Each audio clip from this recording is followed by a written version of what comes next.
Fala pessoal, eu me chamo Felipe Udi, sou analista CNPI número 2434. No vídeo de hoje nós vamos falar sobre a Vamos, tá? E os resultados que vêm sendo fortes, apesar do mercado negligenciar por conta do aumento da dívida que faz parte do negócio de locação de veículos. Então vamos lá. Então, mais uma vez, né, eles ainda não divulgaram o release a apresentação de resultados, então estou no release, mas eu vou puxar um pouquinho mais rápida. Mas falando sobre alguns destaques, a empresa continua crescendo, ó, 38%, receita, muitas aquisições, né? Se comparar com 2022 fica até distorcido, porque a empresa vem fazendo muitas aquisições, não, desculpa, muita compra de veículo, fechando muitos contratos, então 68%, mas são números de empresa de crescimento agressivo, tá? Geralmente em empresa de crescimento agressivo a gente identifica pelo top line, esse crescimento é acima de 20%, então a gente vê que está crescendo muito, EBIT também, então essa visão aqui excluindo depreciação, quem não gosta muito de depreciação, amortização, principalmente empresa que tem muito ativo, né, muito tangível, a gente vê que o EBIT está um pouquinho maior, né, porque deprecia bastante a frota. E aqui tem o CAPEX contratado e CAPEX implantado, né, contratado que efetivamente foi contratado lá, fechado um contrato, e implantado que já está entrando em operação. Então a gente vê que a empresa tem mais CAPEX ser contratado para implantar futuramente, ó, continua crescendo, continua fechando, mas ainda não tá no ritmo tão grande do passado. Acho que conseguia crescer na faixa de 50%, 30%, esse backlog aqui de CAPEX, que impacta no CAPEX, né? O CAPEX implantado, eles nem botaram aqui uma comparação ano contra ano, a gente vê que mais ou menos em linha com o contratado. Expandindo frota, continua crescendo bastante a frota e tal. Essas empresas de locação, normalmente eles têm uma dívida mais alta porque eles têm uma liquidez muito grande. A quantidade de ativos disponível isso daqui, né? Disponível para locação, que estão sem estar sendo usado, né? 1,3 bi. Mas eles têm a quantidade de ativo aí de quase o valor de mercado da Vamos, tá? De mais de 13 bi, mais ou menos. Então por isso que essas empresas têm um endividamento um pouquinho mais alto, tá? Eles também têm segmento de seminovos, mas o ideia é mais para girar a frota propriamente dita. A locação principal é essa, a locação, né? A categoria principal de receita é essa de locação. Vamos passar aqui para ver alguns destaques com gráfico, né? Porque eles botam aqui consolidado e tal. Ali estava no locação. Então, a despesa operacional da empresa. Destaque operacional, desculpa, a frota cresceu 4,3%.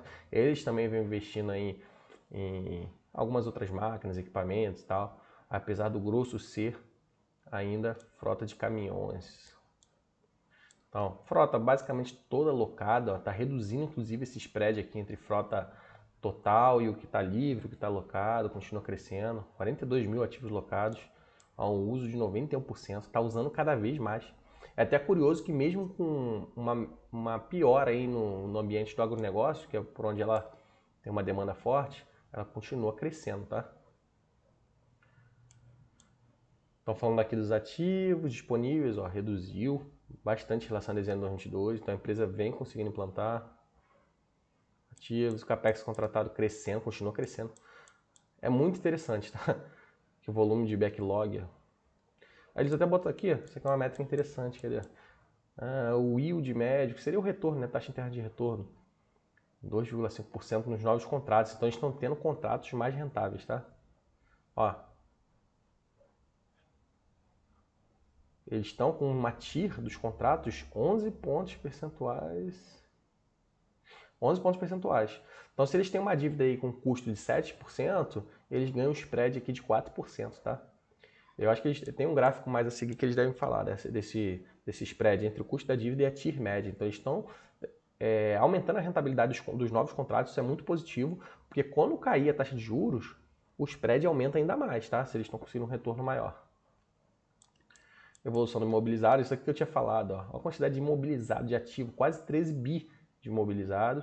Então, a empresa pode ter uma dívida alta, mas vamos supor que não deu uma crise, a empresa precisa pagar boa parte da dívida, senão vai quebrar ou vai ficar sem capital de giro, enfim. É só vender um pouco dos ativos. Claro que eles não querem se desfazer disso, tá? Mas só para vocês entenderem que às vezes o mercado bate de maneira precipitada, tá? Por causa dessa questão da dívida.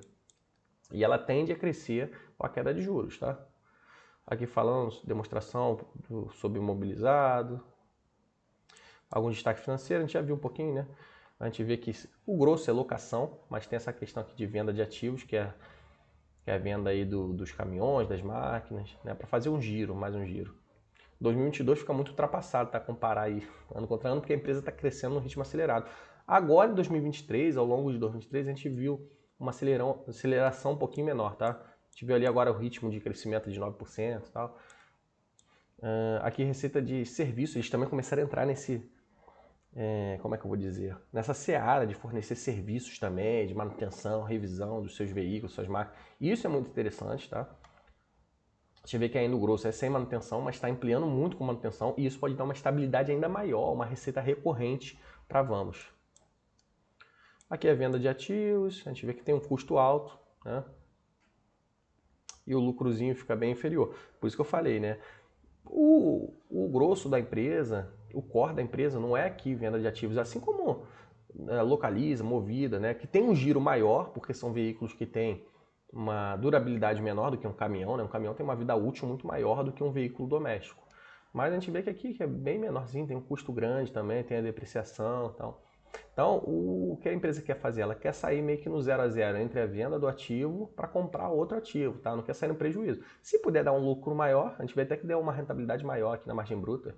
De repente, a manutenção da empresa consegue até elevar a vida útil do caminhão e tal. Olha, tem um estoque bem grande de seminovos crescendo. Vendeu bastante também. Então, valorização, de repente, por isso que teve esse lucro maior. Ainda está com o preço alto, muito alto dos veículos, né?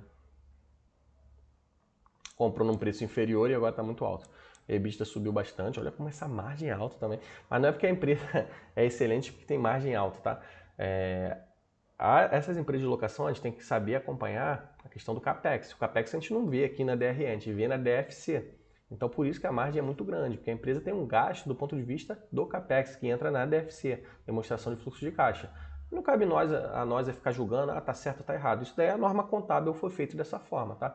Então não adianta olhar assim, a margem é excelente, é altíssima. É muito distorcido, porque o CAPEX não impacta aqui, tá?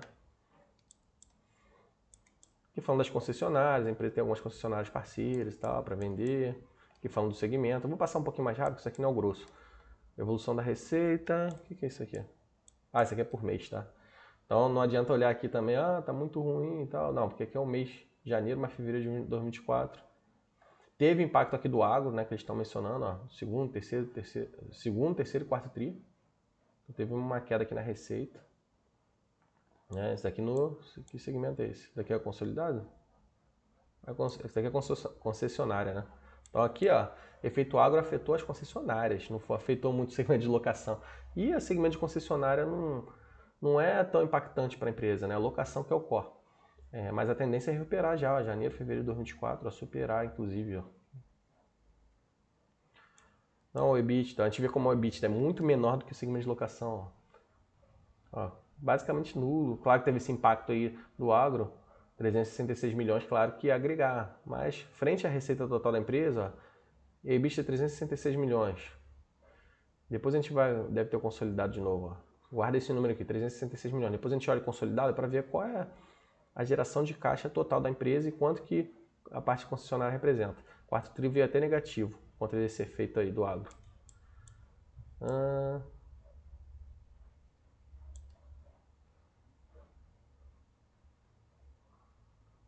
O que é isso? Segmento industrial, customização. A gente também faz algumas customizações agora, né, nos veículos grandes, caminhões. Então, esse aqui é um outro segmento interessante. Está muito alto aqui o crescimento, porque nos outros anos não eram tão forte, era bem pequenininho, está iniciando agora. Então, é claro que fica meio deturpado. A gente vê que não cresce tanto, trimestre contra trimestre. Aqui tem algumas eliminações, porque a empresa tem concessionária dentro, então às vezes faz uma customização para a própria, um outro segmento da companhia, então eles fazem essas eliminações, tá? Então, anti-EBITDA é bem timidozinho, essa questão da concessionária. Vou passar um pouquinho mais rápido. O legal é o consolidado, né? Então, consolidado a gente vê que cresceu 4,4%. O segmento de locação representa 54%. E aqui eles juntam tudo no mesmo bolo, ó, segmento de concessionárias e outros, ó, que é o resto, 46% por alto, né? Mais locação que é o grosso da companhia, tá? Para vocês entenderem. E olha como ele evoluiu a locação, tá? De 2022 para 2023. EBIT mais ou menos flat, EBIT, né? Aqui destrinchando, a gente vê, ó, o EBIT vem praticamente de locação, tá? Nada, quase nada. Aqueles 360 milhões que a gente tinha visto em 2022 de concessionária, mesmo assim, tá? Aquilo lá em 2022 foi fora da curva, representaria aqui muito pouquinho, nem um terço, nem um quarto do que a empresa, gera aqui de EBIT com locação. Fora que tem a depreciação e amortização que pode elevar essa geração de caixa operacional, se você quiser jogar aí no bolo, né, para fazer esse cálculo. Eles até destrincham aqui, ó, margem EBIT, alocação 65%, venda de ativos 29%, ó, e no ano fechado quase 70%. Tem venda de ativos e tem uma parcela aqui de concessionária que eles ganham também, tá? Eles fazem as duas coisas. O concessionário ficou até negativo esse trimestre. Mas no 2023, ó, 2%.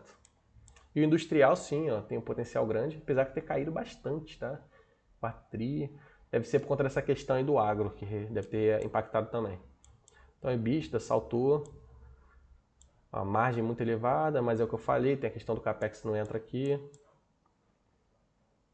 Endividamento deles é 9 bi, aí isso daqui pode assustar um pouquinho, dívida líquida sobre EBITDA, mas é o que eu mencionei, tá, pessoal? Depois a gente vai ver adiante.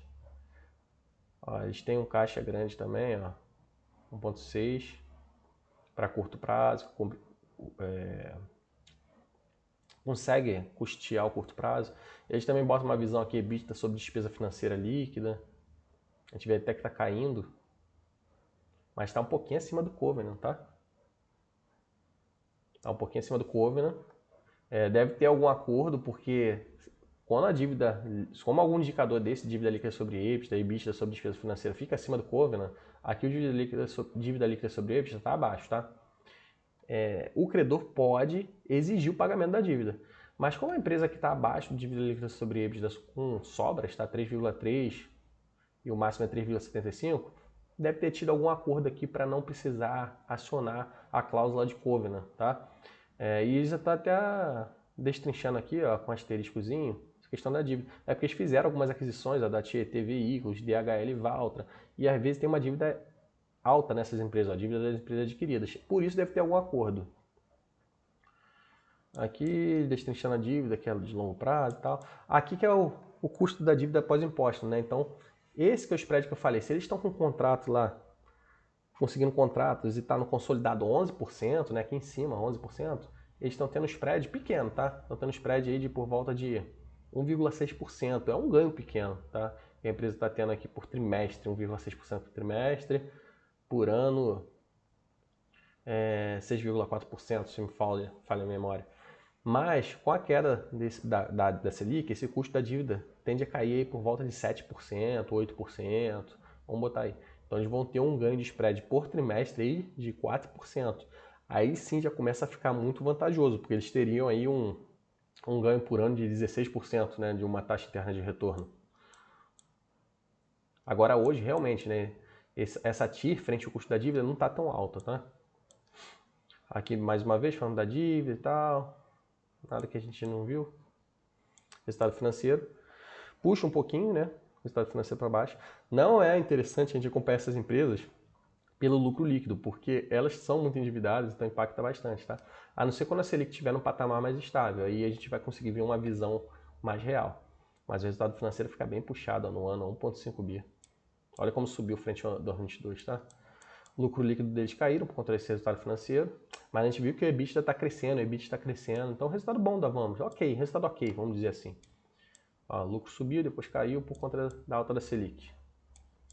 Aqui uma reconciliação, vê que a depreciação tem um impacto razoável, isso daí também impacta bastante no lucro líquido, tá? Se a gente botar a depreciação toda cheia. A gente poderia, de repente, destrinchar uma parte dela aqui e outra parte jogar para somar no lucro líquido, enfim. Ah, aqui eles têm um gráfico, ó. Na verdade, eles botam aqui o ROIC. Não é aquela TIR, não, tá? É porque aquela TIR é a taxa interna de retorno dos contratos, né? O médio. Mas, frente ao capital que eles botaram na alocação, na compra dos caminhões ou na compra de outras empresas, o ROIC total é 18%. Então, eles estão com spread aqui de 9%, tá? Isso aqui no ano, né? É mais ou menos em linha que eu falei, né? A conta um pouquinho de padaria que eu fiz, eu falei que daria 6,4% ao ano, né? Considerando a TIR de 11%. Mas aqui eles já dão uma mastigadinha, né? 9% percentual. A tendência é aumentar ainda mais, tá? Esse ROIC aqui, menos o custo da dívida, conforme a Selic for caindo. Aí falando mais um pouquinho como é que é calculado o ROIC, eles pegam aqui EBITDA, subtrai de despesa financeira, aí pega a alíquota de imposto. A alíquota baixa, tá? Eles têm... Isso daqui é algo que o pessoal bate muito, tá? Porque tem uma alíquota de imposto aí, um benefício fiscal para o setor de locação. Ó. A alíquota bem baixinha aqui de imposto de renda. Então, se a gente botasse uma alíquota aí maior, de 15%, esse ROIC aí ia cair consideravelmente, tá? Aí tem o ROI caiu mais por conta do lucro líquido, né, que impacta. Aí destrinchando mais um pouquinho do EBIT, como é que calculou o EBIT. E esse foi o vídeo da Vamos, né? O vídeo que ficou um pouquinho mais longo, né? Esses releases de resultados têm mais algumas informações do que a apresentação de resultados, mas eu tentei correr um pouquinho. Espero que possa ter sido um resumo interessante para vocês. Peço para vocês deixar o like, se inscrever no nosso canal, seguir nossa página no Instagram. Se tiver interesse no nosso serviço de análise, o link vai estar na descrição do vídeo. Valeu? Forte abraço a todos.